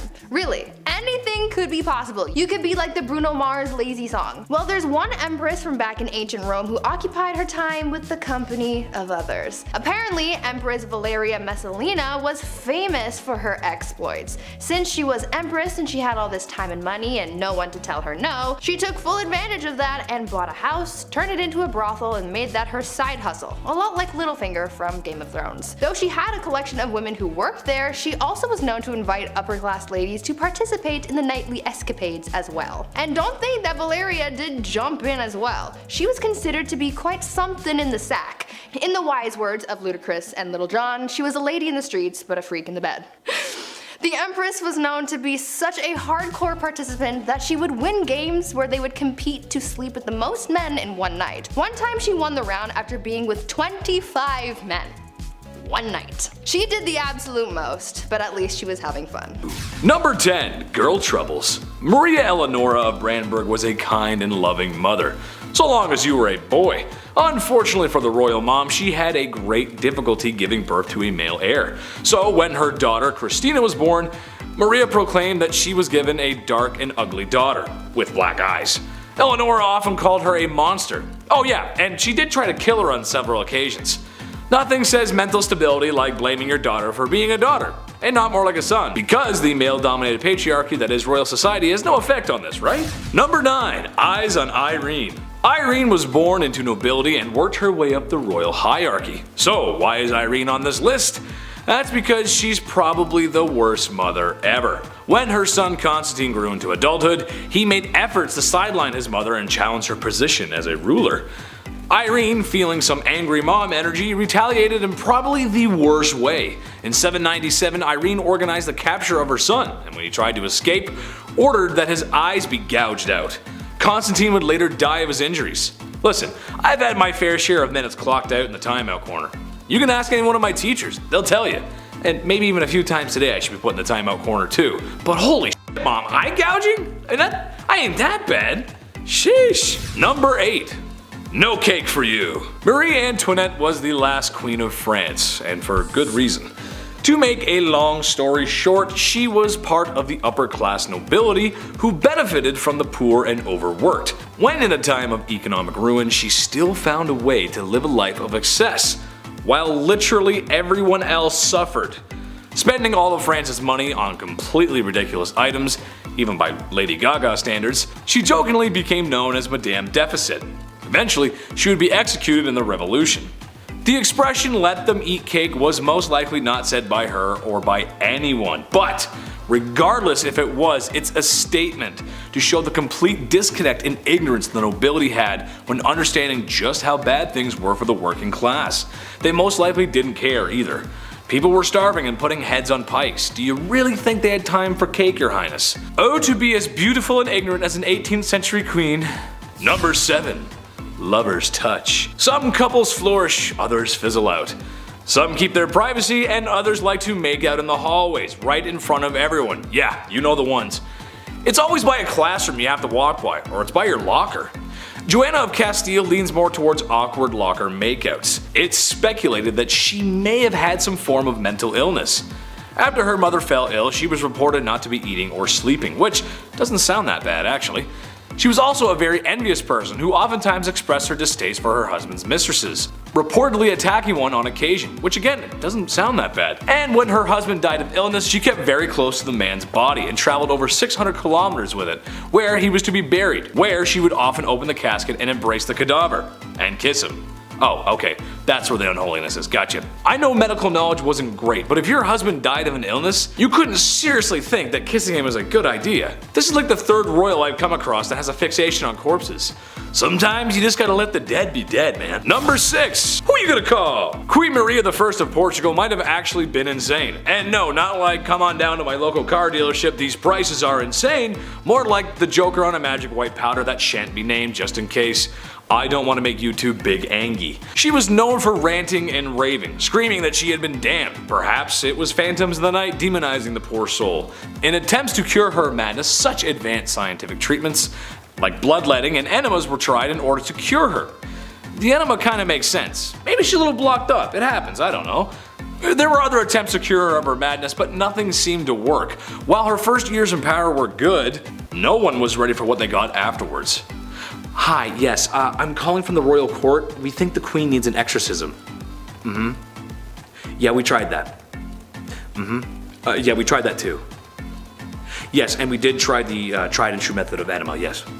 How soon can you get here? Oh, okay, perfect. Yep. Yes, I am available between the hours of 8 to 5. Number 5. A too brute. Agrippina of Rome was like many mothers, in the sense that she would do anything for her kids. I'm sure every mom at home watching would scheme and slaughter their way through Roman nobility in order for her son to become emperor, right? I mean, come on, it's for the family after all. She only did it a few times, and seized the wealth of nobles, which further solidified her powerful position. And her son, her beautiful baby boy Nero. How did the young lad return the favor of all this bloodthirst and treachery? Like mother, like son. Chose to fatally remove her of her power. What a nice family story right there. My mom usually just makes turkey with the stuffing, but maybe I can ask for the Roman throne this Christmas. Mom! Number 4. Revenge. Boudica was the wife of a man who had spent his time serving the Roman Empire. So when a deal was altered Darth Vader style by the Romans over what would happen to her husband's kingdom, she was pissed. Karen pissed. To be fair, she did have a point. They did unsavory and unholy things to her and her daughters. Plus, the Romans totally lied about not annexing their kingdom. Okay, so now it was time for some revenge. She gathered all the people she could and went on the attack. The Romans surprisingly did not fare that well. Boudica was having such good luck she decided to burn London down. Of course, no civilians were harmed in the process. I'm just kidding, a lot of people probably didn't do too well as humans can't live in fire. Sure, she was owed some revenge, but burning down a whole city? That's a lot. The Romans did eventually catch up, and she was forced to drink poison in order to avoid capture. She is remembered as somewhat of a hero to some. Number 3. Girl power. Tamar of Georgia was a woman who didn't take kindly to men questioning the rule of a woman, as you would wind up dead. She is noted for having a hand in the golden age of Georgia. Funny enough, she was made a saint, even though she vanquished all the Orthodox clergymen at the time for also questioning her rule. Her husband aided in conquering more land, but when he couldn't keep it in his pants, she banished him and remarried. You go, girl. You commit acts of unholiness and stand up for yourself. Number 2. Serial killer? Daria Saltkova was not necessarily a queen, but she was Russian nobility. She had strong connections with the royal court and other Russian nobility. She was also very unholy. Now, maybe you can blame it on her being widowed. Maybe she's just crazy. But her actions were sadistic. She's noted for having severely tormented her serfs and would straight up just kill them, with numbers reaching at least 138. At first, complaints about family members disappearing after working for her royal nightmare were ignored. She was just too powerful and connected. Eventually, a petition was put together and shown to Catherine the Great, where it was decided Daria would be tried publicly. She spent 1 hour in a public space in Moscow where people scorned her for her crimes. She was then sentenced to prison where the rest of her days were spent. She is also at times compared to Elizabeth Bathory, who committed similar non-nightmare inducing crimes. Just kidding, they were an absolute nightmare. Number 1. Her Royalness Queen Elizabeth II. Queen Elizabeth II may be the modern Queen of England, but that does not make her free of controversy and unholiness. If you are to believe in conspiracy theories, then perhaps old Blighty had a hand in a few things that to a normal person would be considered immoral. The death of Princess Diana immediately comes to mind, as there is some evidence to suggest the family is behind it, and her being the queen and all, it's easy to make the connection. But perhaps the most unholy crime ever committed, apparently the queen likes her sandwiches with the crust cut off. Imagine all the extra time needed to trim the crust off every sandwich. I want to talk to HR just thinking about all the extra work. But maybe you can cut the crust off of mine? Don't tell anyone though. Okay, thanks.